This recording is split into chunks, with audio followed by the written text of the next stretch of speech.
السلام علیکم دوستو، آج کا ہمارا موضوع ہے بھارت کی نظریں چاند پر۔ آج بھارت چاند کی جانب اپنا تیسرا مشن چندریان 3 مقامی وقت کے مطابق سپہر 2:35 پر روانہ کر چکا ہے۔ یہ مشن اگست میں چاند کے مدار میں پہنچے گا اور چاند کے جنوبی قطب پر، جہاں پانی موجود ہے، پر ایک روور اور ایک لینڈر کو 23 یا 24 اگست کو لینڈ کرائے گا۔ اگر بھارت ان دونوں کو لینڈ کرانے میں کامیاب ہو جاتا ہے تو یہ امریکہ، روس اور چین کے بعد چوتھا ایسا ملک ہوگا جو چاند پر لینڈنگ کی صلاحیت حاصل کر لے گا۔ اس مشن کی کل لاگت $75 ملین آئی ہے اور یہ کلی طور پر بھارت میں تکمیل پایا۔ خلا میں دوڑ کے اعتبار سے بھارت اس وقت دنیا کی نظروں میں ہے، کیونکہ بھارت کم خرچ میں کئی خلائی مشن مکمل کر چکا ہے۔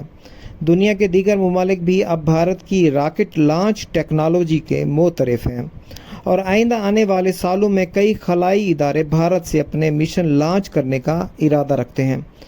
چندریان 3 نہ صرف چاند کا تفصیلی جائزہ لے گا بلکہ اس کے ساتھ ہی چاند سے زمین کی فضا کا ڈیٹا بھی اکٹھا کرے گا، جسے زمین کی فضا کے علاوہ کائنات میں دیگر سیاروں کی فضا کا جائزہ لے کر یہ معلوم کرنے میں آسانی ہوگی کہ آیا نوری سالوں کی مسافت پر ان سیاروں میں زندگی پنپتی ہے یا نہیں۔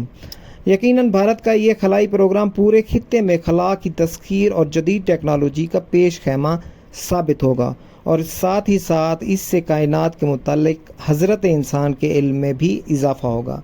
امید کرتے ہیں آپ کو ویڈیو پسند آئی ہوگی۔ مزید ایسی انفارمیٹیو ویڈیوز کے لیے جڑے رہیے info@jawad کے ساتھ۔ شکریہ۔